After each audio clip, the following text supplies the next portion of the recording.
نحمده ونصلي ونسلم على رسوله الكريم أما بعد فأعوذ بالله من الشيطان الرجيم بسم الله الرحمن الرحيم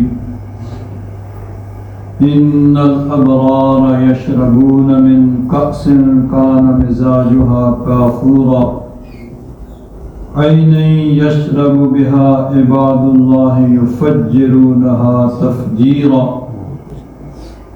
يوفون بالنذر ويخافون يوما كان شره مستطيرا ويطعمون الطعام على حبه مسكينا ويتيما وأسيرا صدق الله مولانا العظيم إن الله وملائكته يصلون على النبي يا أيها الذين آمنوا صلوا عليه وسلموا تسليما اللهم صل على سيدنا مولانا محمد وعلى آل سيدنا مولانا محمد وبارك وسلم صلاة وسلاما عليك يا سيدي يا رسول الله وعلى آلك وأصحابك يا سيدي يا حبيب الله. حضرات محترم، محرم الحرام کے یہ ابتدائی ایام ہیں. اہل محبت کا ہمیشہ سے یہ طریقہ ہے کہ ان ایام میں شہدائے کرب و بلا کی محافل کو سجایا جاتا ہے. ان کی بارگاہ میں اپنی عقیدت اور محبت کا اظہار کیا جاتا ہے اور ان کی بارگاہ میں ایصال ثواب کا نذرانہ پیش کیا جاتا ہے. ماشاءاللہ الحمدللہ مسجد الکرم اس کی بنیاد ہی محبت پہ ہے اور اہل محبت کے طریقے پہ جس طرح باقی ایام جو اسلامی ہیں ان کو باقاعدگی کے ساتھ منایا جاتا ہے. ہر سال باقاعدگی کے ساتھ محرم الحرام کی بھی محفل ہوتی ہے جس میں اہل بیت اتحاد کے فضائل و کمالات کو بیان کیا اور سنا جاتا ہے اور اپنے ایمان کو جلا اور تازگی بخشی جاتی ہے. حضرات محترم، قرآن مجید فرقان حمید کی سورہ دہر کی 4 آیات کریمہ میں نے آپ حضرات کے سامنے تلاوت کرنے کا شرف حاصل کیا ہے. ان 4 آیات کریمہ کا ترجمہ اور پھر اسی ضمن میں آج کی اس محفل کی مناسبت سے چند باتیں آپ حضرات کے گوش گزار کروں گا. وما توفیقی الا باللہ العلی العظیم. اللہ تبارک و تعالیٰ نے ارشاد فرمایا ان الابرار یشربون من کأس کان مزاجها کافورا.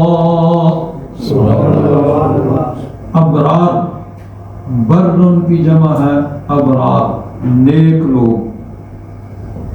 نیک لوگ جو ہیں اللہ والے، یشربون من کأس، وہ ایسے جام سے پئیں گے کان مزاجها کافورا، جس میں کافور ملا ہوا ہوگا. اور کافور کیا ہے؟ عین یشرب بها عباد اللہ. وہ ایک چشمہ ہے، یعنی جنت کے اندر اللہ تبارک و تعالیٰ نے فرمایا کہ میرے جو نیک بندے ہیں ان کو ایسے جام پہ لائے جائیں گے شراب طہور کے کہ جن میں کافور کی آمیزش اور ملاوٹ ہوگی. اب دیکھیے، دنیا میں شراب مسلمان پہ حرام کی گئی، نہ اس کو پینا نہ اس کو بیچنا خریدنا، یعنی صرف پینا ہی حرام نہیں کیا گیا، اس کی تجارت بھی حرام کی گئی کیونکہ یہ نجس ہے. یہ نجس ہے کہ شراب کا اگر ایک قطرہ پانی کے برتن میں گر جائے تو وہ پانی بھی ناپاک ہو جائے گا۔ تو دنیا کی شراب ہے ناپاک، نجس، اس کو منع کیا گیا۔ اللہ تبارک و تعالیٰ جنتیوں کو جنت میں شراب طہور پلائے گا، اور وہ شراب طہور، اس میں یہ خامیاں نہیں ہوگی کہ دنیا کی شراب پی کے لوگ عقل ان کی جاتی رہتی ہے، وہ گل گپارا کرتے ہیں، گالی بکتے ہیں، ان کو پتہ نہیں ہوتا کہ میرے سامنے کون ہے، اور میرے سامنے میری ماں بیٹھی ہوئی ہے، بہن بیٹھی ہوئی ہے، بیٹی بیٹھی ہوئی ہے، یا میری بیوی ہے، میں نے کس طریقے سے اس سے گفتگو کرنی ہے۔ یہ دنیا کی شراب کا عالم ہے، لیکن وہ شراب طہور ہوگی جس میں ان خامیوں میں سے کوئی کسی قسم کی خامی نہیں ہوگی۔ تو اللہ تبارک و تعالیٰ نے فرمایا کہ ابرار کو، نیک لوگوں کو جنت کے اندر ایسے جام پلائے جائیں گے جن میں کافور کی آمیزش ہوگی۔ اور کافور کیا ہے؟ عین یشرب بہا عباد اللہ، وہ ایک چشمہ ہے جنت کے اندر جہاں سے اللہ کے بندوں کو پلایا جائے گا، وہ پئیں گے۔ یفجرونہا تفجیرا، وہ جنتی جہاں چاہیں گے اس کو بہا کے لے جائیں گے، ساتھ ساتھ ان سے چلتا جائے گا وہ۔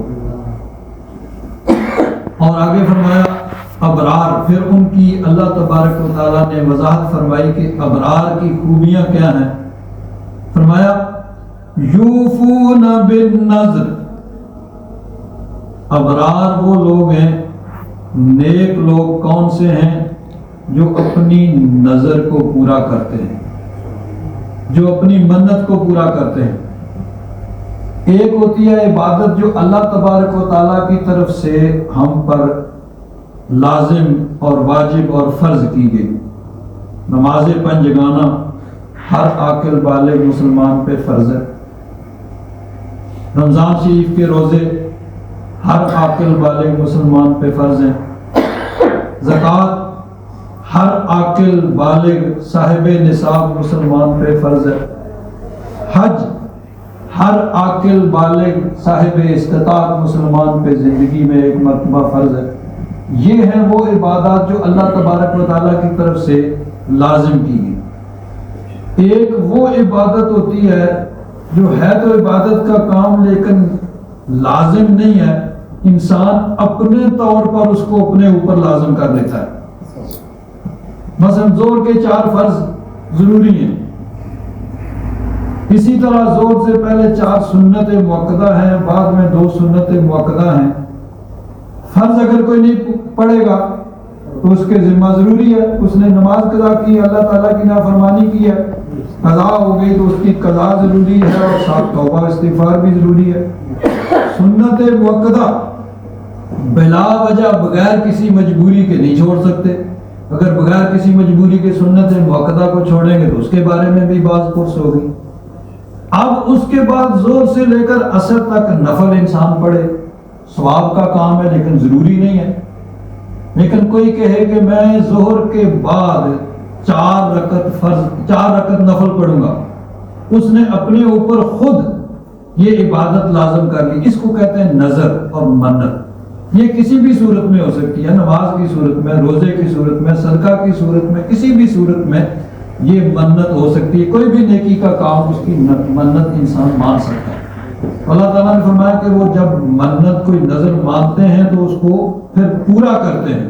یوفون بالنذر ویخافون یوما کان شرہ مستطیرا، اور اس دن کے شر سے ڈرتے ہیں کہ جس کا شر پھیلا ہوا ہوگا، یعنی یوم قیامت میدان محشر میں جب حاضری ہوگی تو وہاں کی تکلیف اور مصیبت سے وہ ڈرتے ہیں۔ وَيُطْعِمُونَ الطَّعَامَ عَلَى حُبِّهِ مِسْكِينًا وَيَتِيمًا وَأَسِيرًا، اور اللہ کی محبت میں وہ کھانا کھلاتے ہیں یتیموں کو، مسکینوں کو اور اسیروں کو۔ یہ ہے ان آیات مبارکہ کا تفصیلی جو ترجمہ میں نے آپ حضرات کے بارگاہ میں پیش کیا ہے۔ ان آیات مبارکہ کا جو شان نزول، بیک گراؤنڈ جو اس کا مفسرین کرام نے بیان کیا ہے، دیکھیے قرآن پاک کے جو بھی آیات ہیں ان کا حکم عام ہوتا ہے، لیکن کوئی خاص واقعہ ہوتا تو اس واقعہ میں رہنمائی کے لیے یا اس کی وضاحت کے لیے جب کوئی آیات نازل ہوتی تو اس کو مفسرین کرام کی اصطلاح میں شان نزول کہا جاتا ہے، جس کو آپ کہہ سکتے ہیں کہ اس کا بیک گراؤنڈ کہ کس موقع پہ وہ آیات نازل ہوئی۔ تو ان آیات کا جو بیک گراؤنڈ اور شان نزول مفسرین کرام نے بیان کیا ہے، ایک واقعہ کہ ایک دفعہ حضرت امام حسن اور حضرت امام حسین، یہ چھوٹے چھوٹے بچے تھے، نبی کریم صلی اللہ علیہ وسلم کی ظاہری حیات میں حضور کا وصال ہوا تو ان کی عمریں کوئی 5-6 سال تقریباً تھی، ظاہر بات ہے اس سے پہلے کا واقعہ ہے۔ تو حسنین کریمین بیمار پڑ گئے، نبی کریم صلی اللہ علیہ وسلم اپنے نواسوں کی عیادت کے لیے تشریف لائے، ساتھ میں حضرت صدیق اکبر اور دیگر صحابہ کرام بھی ہیں۔ جب صحابہ کرام نے ان شہزادوں کی صحت کی حالت دیکھی تو حضرت صدیق اکبر نے حضرت علی سے کہا کہ علی آپ اللہ تعالیٰ کی بارگاہ میں کوئی منت مانیں، کوئی نظر مانیں، اللہ تعالیٰ ان کو صحت عطا فرمائے۔ حضرت علی نے کہا کہ اللہ تبارک و تعالیٰ میرے ان بچوں کو صحت عطا فرمائے، میں 3 روزے اللہ کی رضا کے لیے رکھوں گا۔ اب نفلی روزے، رمضان کے روزے تو فرض ہیں، تو باقی نفلی روزے جتنے رکھیں ثواب کا کام ہے، لیکن جب انسان نے اپنے اوپر خود لازم کر لیا اب اس کے لیے ضروری ہو جاتے ہیں۔ تو حضرت علی نے نظر مان لی، منت مان لی 3 روزے رکھنے کی۔ حضرت فاطمہ الزہرا گھر کے اندر پردے کے پیچھے سے سن رہی تھی، انہوں نے بھی کہا کہ میں بھی اللہ کی رضا کے لیے 3 روزے رکھوں گی، اللہ تعالیٰ میرے بچوں کو صحت عطا فرمائے۔ ان حضرات کی ایک کنیز تھی جن کا نام تھا حضرت فضہ، انہوں نے بھی نظر مان لی کہ میں بھی 3 روزے رکھوں گی۔ اللہ تبارک و تعالیٰ نے ان شہزادوں کو صحت عطا فرمائی۔ اب منت پورا کرنے کا وقت ہے، اس نظر کو پورا کرنے کا وقت ہے۔ حضرت علی نے ایک کوئی غیر مسلم یہودی تھا، اس کے باغ میں مزدوری کی تو مزدوری کے طور پر 3 سا جو ملے۔ سا ایک پیمانہ ہوتا تھا جن کے اندر جو کو ناپا جاتا تھا، تو 3 سا جو مزدوری میں ملے، آپ لے کے آئے۔ حضرت فاطمہ الزہرا نے اپنے ہاتھ سے ان جو کو پیسا۔ اس زمانے میں گھر میں ہی چکیاں ہوتی تھیں اور چکی پہ ان جو کو پیسا جاتا تھا، اور نبی کریم صلی اللہ علیہ وسلم نے اپنی صاحبزادی کو جہیز کے اندر وہ چکی عطا فرمائی تھی، جس میں یعنی وہ جو ہو یا کوئی بھی جنس ہو اس کو پیس کر آٹا تیار کیا جاتا ہے۔ اب دیکھیے نبی کریم صلی اللہ علیہ وسلم سردار کونین، سلطان 2 جہاں ہیں، اور حضور کی بیٹی سلطان 2 جہاں کی بیٹی ہیں، لیکن حضور نے ان کے لیے یہی پسند کیا کہ میری بیٹی اپنے ہاتھ سے کام کرے تاکہ قیامت تک کے لیے یہ ایک سنت بن جائے کہ میری بیٹی کی سنت پر عمل کرتے ہوئے اس نیت سے جو بھی عورت گھر کا کام کرے وہ ثواب پائے۔ ورنہ دیکھیے اللہ تبارک و تعالیٰ نے اپنے محبوب کو بڑا بلند مرتبہ اور مقام عطا فرمایا ہے۔ اگر حضور چاہتے تو جنتی فرشتے یہ سارے کام کاج کرتے، فرشتے آگے یہ کام کر جاتے، اور ایسے ہوتا بھی تھا بعض اوقات۔ ایک دفعہ حضرت سلمان فارسی کو حضور نے بھیجا کہ جاؤ علی کے گھر میں کسی کام کے لیے گئے، وہ گئے، دروازے کے باہر سے دیکھا کہ حضرت امام حسن یا حضرت امام حسین دونوں میں سے کوئی ایک ان کا جھولا ہے وہ ہل رہا ہے، کوئی ہلانے والا نظر نہیں آ رہا۔ وہ بڑے حیران ہوئے، اپنا کام کر کے واپس آئے، حضور کی بارگاہ میں آ کے عرض کیا اور کہا حضور جھولا وہ ہل رہا تھا، کوئی ہلانے والا نظر نہیں آتا تھا۔ حضور نے فرمایا یہ اللہ تعالیٰ نے فرشتوں کی ڈیوٹی لگا دی. اگر حضور چاہتے تو وہ سارے کام جنتی مطلب فرشتے حور و غلمان وہ کرتے، لیکن حضور نے اس چیز کو پسند نہیں فرمایا. جس طرح دیکھیے حضور نبی کریم صلی اللہ علیہ وسلم کے اپنے گھر کا کیا عالم تھا کہ کئی دن تک چولہا ہی نہیں جلتا تھا. کبھی ستو کھا لیے، کھجوریں کھا لی، پانی پی لیا، اس طرح گزارا ہوتا تھا. کئی دن تک چولہا نہیں جلتا تھا. اور یہ جو فقر تھا حضور کا، یہ فقر اختیاری تھا، اضطراری نہیں تھا. اختیاری اور اضطراری. اضطراری ہوتا ہے کہ انسان کچھ کر نہ سکے، مجبور ہو تو ٹھیک ہے بھائی جیسے ہے گزارا کرنا ہے. اور اختیاری ہوتا ہے جو اپنی مرضی سے، اپنی خوشی سے کوئی چیز، کسی چیز کو پسند کر لیتا ہے. تو حضور کا یہ جو فقر تھا یہ اختیاری تھا، اضطراری نہیں تھا. اللہ تبارک و تعالیٰ نے اپنے محبوب کو اختیار دیا کہ محبوب چاہو تو شہنشاہوں والی زندگی گزارو، آپ کے بھی محلات ہوں، نوکر ہوں، خادم ہوں، ہر چیز ہو، اور چاہو تو فقیروں والی زندگی گزارو. حضور نے عرض کیا یا رب ذوالجلال میں فقر کو پسند کرتا ہوں. الفقر و فخری، فقر ہی میرا فخر ہے. میں فقیروں والی زندگی گزاروں گا کہ ایک دن کھاؤں تیرا شکر کروں اور ایک دن بھوکا رہوں اور صبر کروں. حضور نے یہ فقر اپنے اختیار سے پسند کیا. ورنہ جہاں تک اللہ تبارک و تعالیٰ کا فضل اپنے محبوب پہ ہے، حضور نے فرمایا لو شئت لصارت معی جبال الذہب، اگر میں چاہوں نا تو یہ سارے پہاڑ سونے کے بن جائیں. اب دیکھیے مکہ شریف میں ہے ہی پہاڑ، مدینہ شریف چلے جائیں، مشرق کی جانب مغرب کی جانب پہاڑوں کی لائنیں ہیں. حضور نے فرمایا کہ اگر میں چاہوں تو یہ پہاڑ سونے کے بن جائیں، اور صرف بن نہ جائیں بلکہ جہاں جہاں میں جاؤں میرے ساتھ ساتھ چلے. حضرت فاضل بریلوی رضی اللہ تعالیٰ عنہ عرض کرتے ہیں مالک کونین ہے، مالک کونین ہے، وہ پاس کچھ رکھتے نہیں، دو جہاں کی نعمتیں ہیں ان کے خالی ہاتھ میں. لیکن حضور نے اس کو پسند نہیں کیا، فقر کو پسند کیا. تو اسی طرح اپنی بیٹی کے لیے بھی حضور نے اسی چیز کو پسند کیا. ایک دفعہ کچھ غلام اور لونڈیاں وہ آئے، حضور ان کو تقسیم کرنے لگے.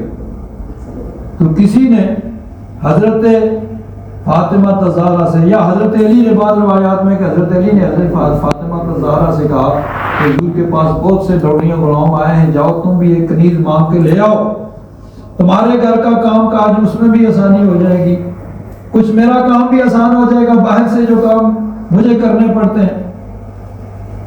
تو حضرت فاطمہ الزہرا حضرت علی کے کہنے پر حضور کے کاشانہ رحمت پہ آئیں.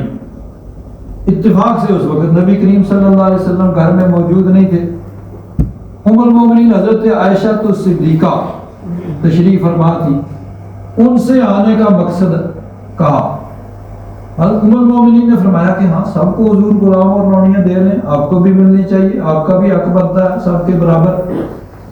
تو ٹھیک ہے حضور آئیں گے تو میں آپ کے آنے کا مقصد عرض کروں گی اور ساتھ میں سفارش بھی کروں گی کہ سب کو جب مل رہا ہے تو سب کے برابر، اگر تو نا باقی سب کو چھوڑ کے صرف اپنوں کو دیا جائے اقربا پروری، پھر تو چلو ٹھیک ہے وہ معیوب ہے.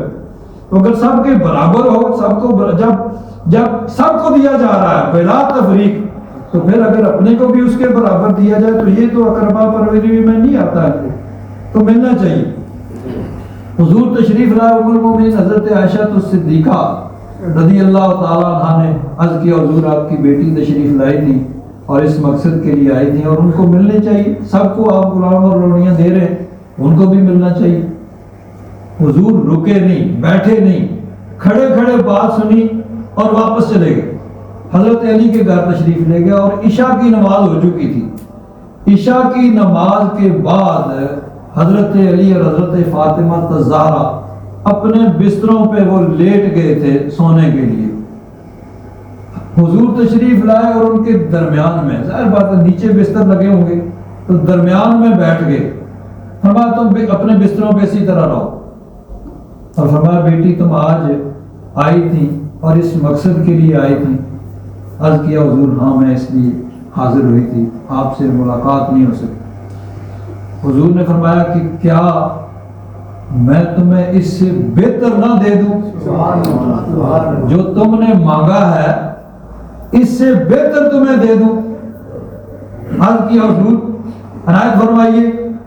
حضور نے فرمایا تم ایسے کرو، ہر نماز کے بعد تم دونوں 33 مرتبہ سبحان اللہ کہا کرو، 33 مرتبہ الحمدللہ کہا کرو اور 34 مرتبہ اللہ اکبر کہا کرو. یہ پڑھا کرو، یہ تمہارے لیے اس سے بہتر ہے جو تم نے مانگا ہے. عرض کیا ہم اللہ اور اس کے رسول کی عطا پہ راضی ہیں جو اللہ رسول کا حکم ہے. اب دیکھیے باقی سب کو مل رہا ہے لیکن اپنی بیٹی کو فرمایا نہیں بیٹی اپنے ہاتھ سے کام کرو، اور ساتھ میں ایک اور وظیفہ بھی دے دیا کہ یہ بھی پڑھا کرو. تو نبی کریم صلی اللہ علیہ وسلم نے اپنی بیٹی کے لیے یہی پسند کیا کہ میری بیٹی بھی ہاتھ سے کام کرے تاکہ یہ بھی سنت ہو جائے. تو قیامت تک کے لیے میری امت کی جو بھی عورت میری بیٹی کی سنت سمجھ کے گھر کا کام کرے تو اس کو ساتھ میں ثواب بھی ملے. تو حضرت فاطمہ الزہرا نے وہ جو پیسے، آٹا تیار ہوا، کھانا تیار ہوا. شام کو روزہ افطار کیا، مغرب کی نماز کے بعد یہ حضرات کھانے کے لیے بیٹھے.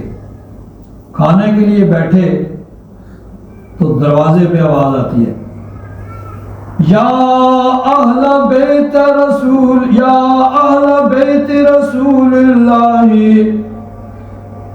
انا مسکین. اے نبی کریم صلی اللہ علیہ وسلم کے گھر والوں میں ایک مسکین ہوں، مجھے کھانے کے لیے دو. حضرت فاطمہ الزہرا کے کہنے پر حضرت علی نے وہ روٹیاں اٹھائیں اور اس مسکین کو دے دی. خود پانی پی لیا یا کھجوریں کھا لیا اور رات گزر گئی. اگلے دن پھر روزہ رکھا، دوسرے دن کا روزہ رکھا. شام کو افطاری کے لیے بیٹھے تو اسی طرح جب کھانا کھانے کے لیے بیٹھے تو دروازے سے پھر آواز آتی یا اہل بیت رسول اللہ صلی اللہ علیہ وسلم انا یتیم. اے نبی کریم صلی اللہ علیہ وسلم کے گھر والوں میں ایک یتیم ہوں، مجھے کھانے کے لیے دو. حضرت فاطمہ الزہرا کے کہنے پہ حضرت علی نے وہ روٹیاں اٹھائیں اور اس یتیم کو دے دی. تیسرے دن جب اسی طرح کھانے کے لیے بیٹھے تو پھر دروازے سے آواز آتی ہے یا اہل بیت رسول اللہ صلی اللہ علیہ وسلم انا اسیر. اے نبی کریم صلی اللہ علیہ وسلم کے گھر والوں میں ایک اسیر ہوں، ایک قیدی ہوں، ایک غلام ہوں، مجھے کھانے کے لیے دو. حضرت فاطمہ الزہرا کے کہنے پہ حضرت علی نے وہ روٹیاں اٹھائیں اور اس کو دے دی. 3 دن ایسے ہوتا رہا. اللہ تبارک و تعالیٰ نے حضرت جبریل امین کو بھیجا، حضرت جبریل امین کو بھیجا اور سورہ دہر کی یہ آیات دے کر بھیجا. اللہ تعالیٰ نے ارشاد فرمایا ان الابرار یشربون من کأس کان مزاجها کافورا عینا یشرب بها عباد اللہ یفجرونها تفجیرا یوفون بالنذر ویخافون یوما کان شرہ مستطیرا. یہ نیک لوگ جو ہے نا، یہ جو دوسروں کی ضرورت کو اپنی ضرورت پہ ترجیح دیتے ہیں، خود بھوکے رہتے ہیں دوسروں کو کھلا دیتے ہیں، ان کو جنت کے اندر یہ نعمتیں ملیں گی. انہوں نے جو نظر مانی تھی اس کو پورا کیا. وَيُطْعِمُونَ الطَّعَامَ، کھانا کھلاتے ہیں عَلَىٰ حُبِّهِ، اللہ کی محبت میں یتیم وَيُطْعِمُونَ الطَّعَامَ عَلَى حُبِّهِ مِسْكِينًا وَيَتِيمًا وَأَسِيرًا۔ اللہ کی محبت میں مسکینوں کو، یتیموں کو، اسیروں کو کھانا کھلا دیتے ہیں، اور پھر کیا کہتے ہیں؟ انما نطعمکم لوجہ اللہ، ہم یہ صرف اللہ کی رضا کے لیے تمہیں کھلاتے ہیں، کوئی دنیاوی مقصد نہیں ہے۔ لا نريد منکم جزاء، ہم تم سے اس کا کوئی بدلہ نہیں مانگتے کہ اس کا بدلہ ہمیں کچھ جزا دو۔ ولا شکورا، بدلہ تو دور کی بات ہے، ہم تو یہ بھی نہیں کہتے بھئی ہمارا شکریہ ادا کرو، بہت شکریہ جی آپ نے کھانا کھلایا، نہیں، بدلہ نہیں مانگتے، بلکہ شکریہ بھی خواہش نہیں ہے، اللہ کی رضا کے لیے سب کچھ ہے۔ اب ذرا ٹائم بھی تھوڑا ہے، میں اس سمن میں ایک دو باتیں عرض کروں گا۔ اب دیکھیے یہ شان نزول ہے، ان آیات کا بیک گراؤنڈ ہے جس کو تقریباً سبھی معتبر مفسرین نے لکھا ہے۔ آج کی اگر ہم اردو کی بات کریں، حضرت پیر کرم شاہ صاحب رحمۃ اللہ تعالیٰ علیہ نے ضیاء القرآن میں اس کو نقل کیا، تبیان القرآن میں حضرت علامہ غلام رسول سعیدی صاحب نے اس کو نقل کیا، بلکہ غلام رسول سعیدی صاحب نے ایک پوری لسٹ مفسرین کی لکھی ہے بھئی کس کس مفسر نے اس واقعہ کو، اس یعنی واقعہ کو، ان آیات کا شان نزول بیان کیا ہے۔ اگر قدیم مفسرین میں چلے جائیں، قرطبی اور باقی دیگر مفسرین نے سب نے اس کو بیان کیا، لیکن یہاں ایک بڑی اہم بات ہے، آپ لوگوں نے توجہ رکھنی ہے، ٹائم بہت تھوڑا رہ گیا تو توجہ سے اس بات کو سننا ہے۔ بعض مفسرین نے کہا ہے کہ جی یہ واقعہ درست نہیں، اس پہ عقلی اور نقلی اعتراضات میں۔ نقلی اعتراض تو یہ کہ اس کی سند اس پائے کی نہیں ہے کہ جو احادیث صحیحہ کی سند ہوتی ہے۔ تو یہ یاد رکھیں، محدثین کرام کا ایک اصول ہے، ہمارے مولانا صاحب اہل علم ہے، یہ تشریف فرما ہے، یہ بھی جانتے ہیں، محدثین کا اصول یہ ہے کہ جب کوئی روایت جو کسی فرض، واجب یا حرام، ناجائز کو ثابت کرنے والی ہو تو اس کے لیے بڑی سختی کرتے ہیں، بھئی بات جو ہے حلال حرام کی ہے، جائز ناجائز کی ہے، اس لیے کوئی ضعیف سند والی روایت ہم نے بیان نہیں کرنی ہے۔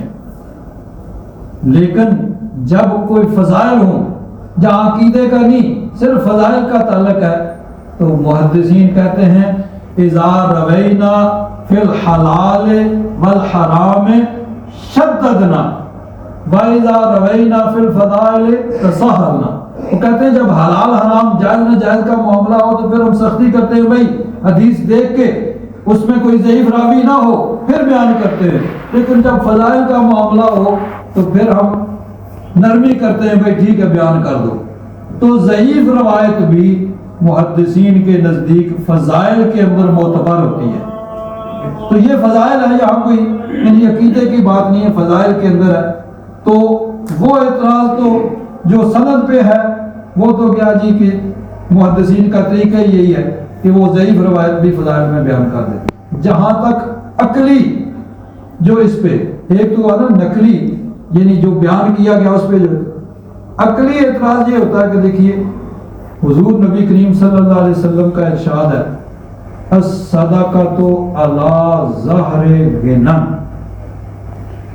صدقہ وہی اچھا ہے جس کے بعد انسان کے پاس خود اپنے لیے بھی رہے۔ یہ نہیں ہے کہ انسان سب کچھ صدقہ کر دے اور پھر خود وہ کنگال ہو کے بیٹھ جائے، نہیں، اپنی ضرورت کا جو ہے وہ ضرورت کا پاس رکھو، اس کے بعد جو توفیق ہے وہ اللہ کی راہ میں بھی دو، یہ حدیث پاک ہے۔ تو بعض جو یعنی جن مفسرین نے اعتراض کیا وہ کہتے ہیں جی یہ کیسے ہو سکتا ہے کہ وہ سارا خود بھوکے رہیں اور اس کو یتیم کو، اسیر کو، مسکین کو کھلا دیں۔ تو تو صوفیاء اور عام لوگوں میں فرق ہوتی ہے. اب دیکھیے آپ لوگ عام طور پر سنا ہوگا کہ مولوی اپنے واسطے حل لمبی پا لیں آ جاتا ہے نہیں. اور آج کل کے مجھ جیسے مولویوں کا یہی حال ہے کہ آپ لوگ حاجیوں کے لیے شرفاء کے لیے بڑے سخت مسئلے بیان کرتے ہیں اور اپنے لیے ہم نرمی ڈھونڈ لیتے ہیں. لیکن صوفیاء کا طریقہ اور ہوتا ہے. وہ دوسروں کے لیے تو جہاں تک نرمی ہو سکے کرتے ہیں لیکن اپنے لیے بڑی سختی کرتے ہیں. حضرت امام اعظم ابو حنیفہ رحمۃ اللہ تعالیٰ علیہ کو ایک دفعہ کسی نے دیکھا کہ کپڑے پہ ذرا سا کوئی داغ لگا ہوا ہے, کوئی ناپاک چیز کوئی لگ گئی, آپ اس کو دھو رہے. تو کسی نے کہا حضرت آپ نے تو فقہ کا یہ مسئلہ بیان کیا ہے کہ 1 درہم کے برابر نجاست اگر جسم یا کپڑے پہ لگی ہو تو وہ معاف ہے, اس کی موجودگی میں نماز. درہم تقریباً یہ 2 گلڈر کا 2 یورو کا سکہ جو تقریباً اس کے برابر جگہ بنتی ہے, ایک ہتھیلی کے برابر. تو اتنی نجاست اگر کپڑے پہ لگی ہوئی ہے اور اس سے نماز پڑھی ہے تو نماز ہو جائے گی. یعنی اتنی نجاست وہ معاف ہے, اس سے زیادہ لگی ہے تو پھر دھونا ضروری ہے. تو مسئلہ تو آپ نے وہ بیان کیا ہے اور یہ ذرا سا لگا ہوا آپ اس کو دھو رہے. تو آپ نے فرمایا کہ وہ فتویٰ تھا اور یہ تقویٰ ہے. وہ فتویٰ تھا کہ بالکل اگر اتنی تھوڑی نجاست لگی ہو تو نماز پڑھی جائے تو نماز ہو جائے گی, لیکن تقویٰ کا تقاضا یہی ہے کہ یہ بھی نہ لگی ہو. تو ایک ہے مسئلہ عام لوگوں کے لیے, وہ وہی ہے الصدقۃ علی ظہر غنن. صدقہ وہ دیتے ہوئے یہ چیز خیال رکھو کہ بعد میں خود کنگال نہ ہو جاؤ, اپنی ضروریات کو پہلے خیال رکھو, اس کے بعد جو فالتو ہے اللہ کی رضا کے لیے دو. لیکن اللہ والوں کا معاملہ الگ ہوتا ہے. اب دیکھیے سورہ دہر 28ویں سپارے میں ہے نا, 28ویں سپارے میں اسی سے پہلے سورہ حشر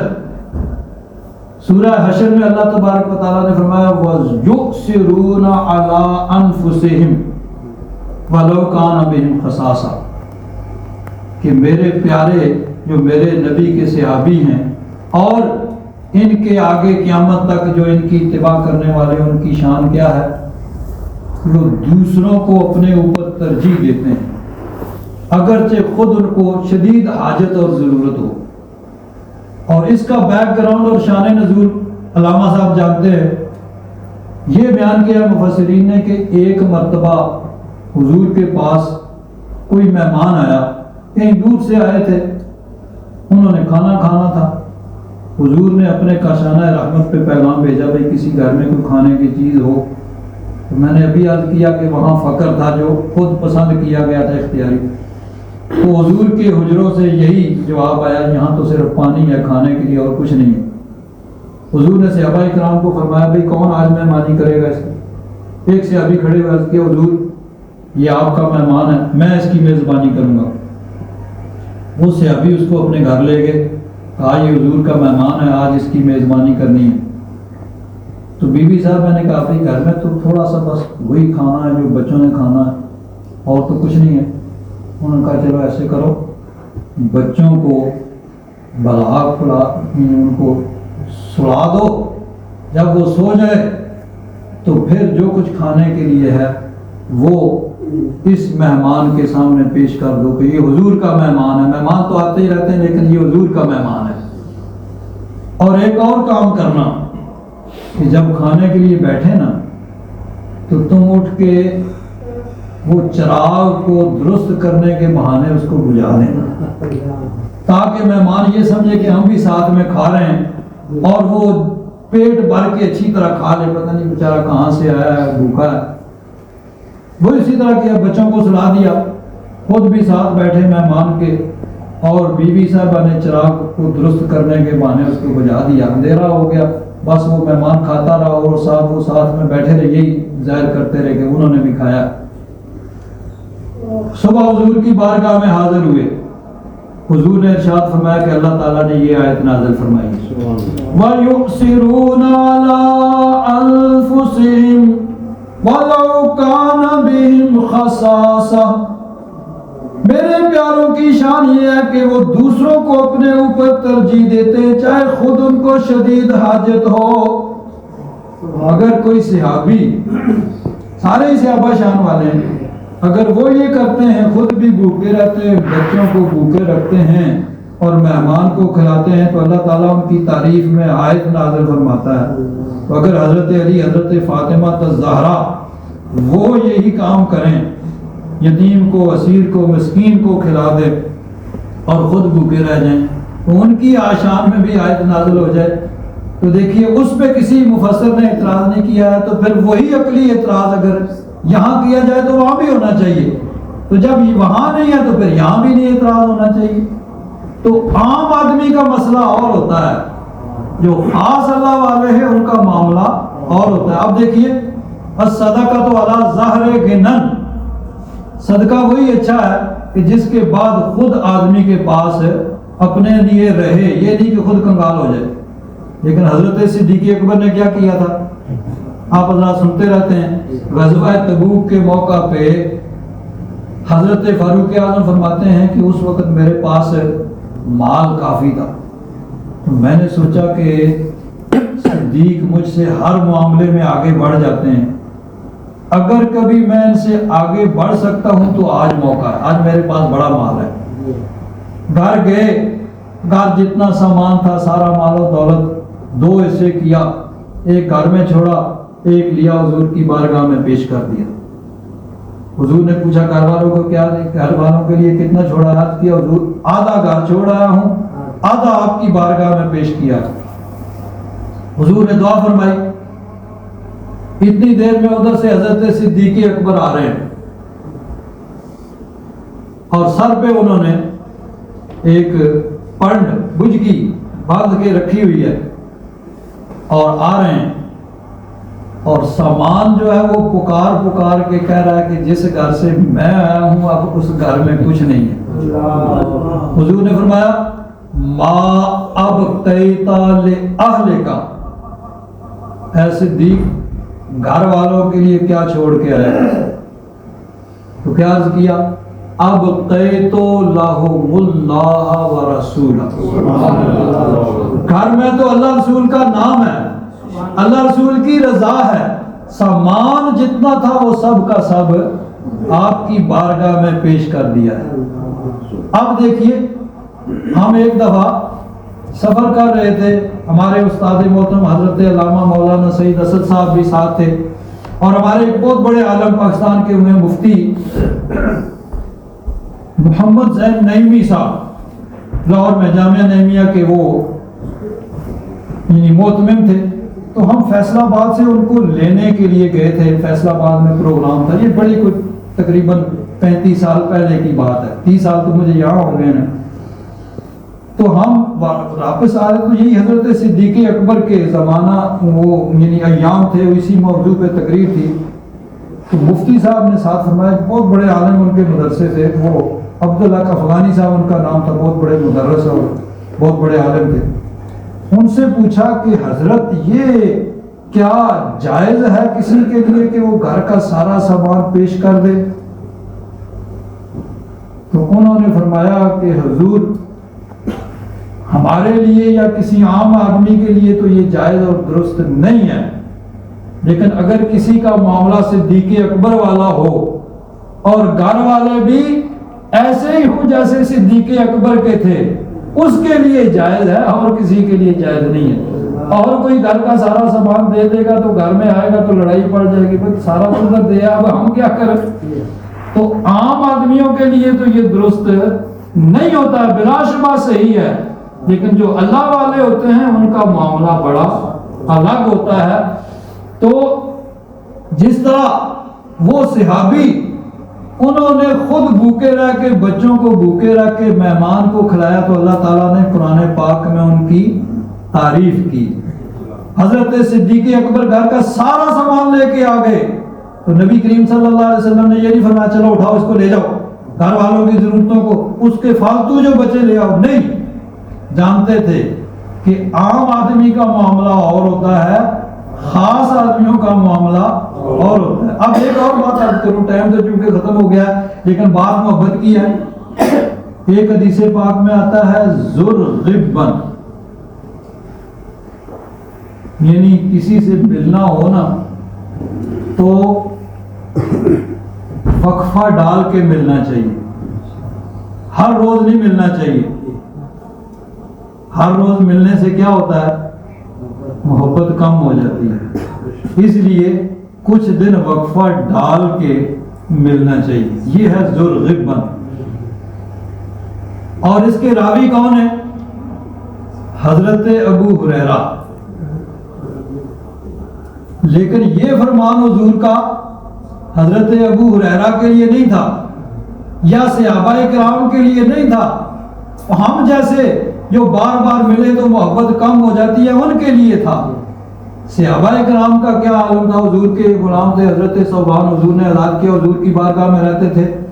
ایک دن دیکھا بڑے پریشان ہیں، حضور نے فرمایا کیا بات ہے؟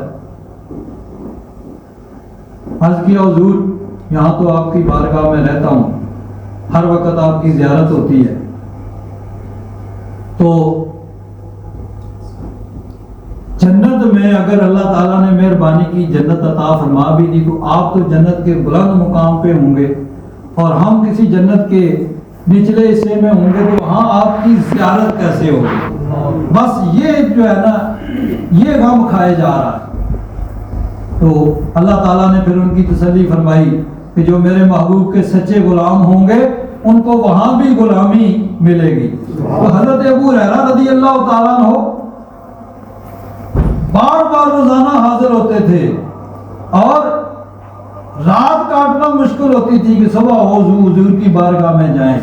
تو ذوالغبن بالکل درست ہے کہ وقفہ ڈال کے ملنا چاہیے، لیکن وہ عام آدمیوں کے لیے جن کی ملاقات میں سے محبت کم ہوتی ہے اور جن کا کھانا پینا ہی یہی ہو، جن کی خوراک ہی یہی ہو، ان کے لیے، یعنی یہ صوفیاء کے لیے، اہل تصوف اور اہل طریقت کے لیے نہیں ہے، یہ عام لوگوں کے لیے ہے۔ تو اسی طرح حضور کا فرمان بالکل حق ہے، الصدقۃ علی ظاہر غنن، اور عام آدمی کو یہی کرنا چاہیے کہ پہلے اپنی ضروریات کو مد نظر رکھ کے صدقہ کرنا چاہیے، لیکن اللہ والوں کا معاملہ جو ہے وہ بڑا الگ ہے۔ اور اللہ والوں کا معاملہ، ایک اور آخری بات عرض کر کے میں ختم کرتا ہوں۔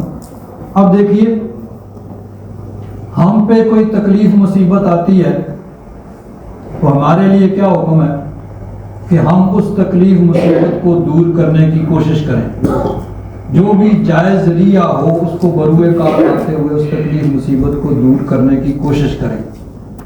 ہاں اگر پھر بھی دور نہ ہو تو پھر صبر کریں۔ حضرت امام علی مقام رضی اللہ تعالیٰ عنہ بچپن میں آپ کی شہادت کا اعلان ہو گیا، سب جانتے تھے۔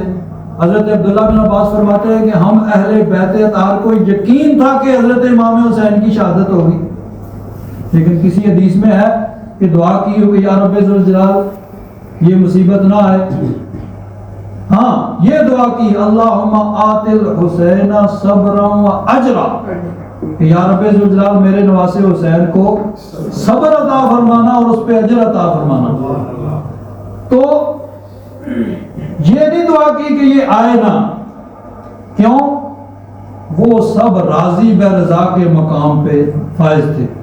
حضرت ابراہیم علیہ السلام کو نمرود نے باندھ دیا اور باندھ کے آگ میں ڈالنے لگا تو فرشتوں نے عرض کی یا رب ذوالجلال تیرا ابراہیم تیری توحید کا چرچا کرتا تھا، آج اس کو آگ میں ڈالا جا رہا، تو ہمیں اگر اجازت ہو تو ہم جائیں ان کو مدد کی پیشکش کریں۔ اللہ تعالیٰ نے فرمایا جاؤ۔ فرشتے آئے، آ کے عرض کیا کہ ہمارے لیے کیا حکم ہے، ہم کیا کریں؟ تو حضرت ابراہیم نے فرمایا اما الیک فلا، تم سے کوئی حاجت نہیں ہے۔ انہوں نے کہا اچھا پھر رب ذوالجلال سے عرض کرو۔ تو حضرت ابراہیم نے کہا علمہ بحالی حسبی من سوالی، کہ میرا رب میرے حال کو مجھ سے بہتر جانتا ہے، اگر میرا رب اس پہ راضی ہے تو پھر میرے لیے یہ سودا مہنگا نہیں ہے، کیونکہ گھاٹے کا سودا نہیں ہے۔ تو حضرت امام علی مقام رضی اللہ تعالیٰ عنہ بھی راضی بے رضا تھے، اس لیے کوئی وہاں پہ کرامت نہیں دکھائی، ورنہ حکم دیتے تو دریائے فرات اپنا رستہ چھوڑ کے آپ کے خیموں کے دہانے پہ آ کے بہنا شروع کر دیتا، لیکن نہیں۔ اور اس نقطے کو پایا ہے تو اللہ والوں نے پایا ہے۔ حضرت میاں صاحب سرکار کھڑی شریف والے وہ فرماتے ہیں، ہوندی قوت زور نہ لایا، یہ نہیں ہے کہ کچھ کر نہیں سکتے تھے، لیکن وہ اپنی طاقت کو وہاں نہیں، وہ وہاں کرامت دکھانے نہیں آئے تھے، وہاں استقامت دکھانے آئے تھے۔ ہوندی قوت زور نہ لایا تے بیٹھے من رضائی،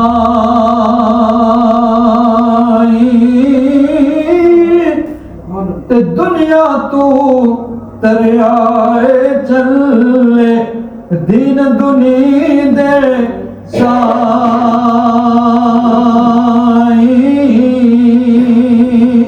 وہ راضی بے رضا کا مقام تھا، جہاں یہ ہے کہ جو تکلیف مصیبت رب کی طرف سے آتی ہے تو رب کی رضا اسی میں، ہمارا مولا اس میں خوش ہے تو ہم بھی اسی میں خوش ہیں۔ اللہ تبارک و تعالیٰ ان کے مزارات پہ اپنی کروڑوں رحمتوں کا قبول فرمائے، اور دین کا جو جذبہ انہیں عطا فرمایا تھا اللہ تبارک و تعالیٰ ہمیں بھی عطا فرمائے۔ وآخر دعوانا الحمد للہ رب العالمین۔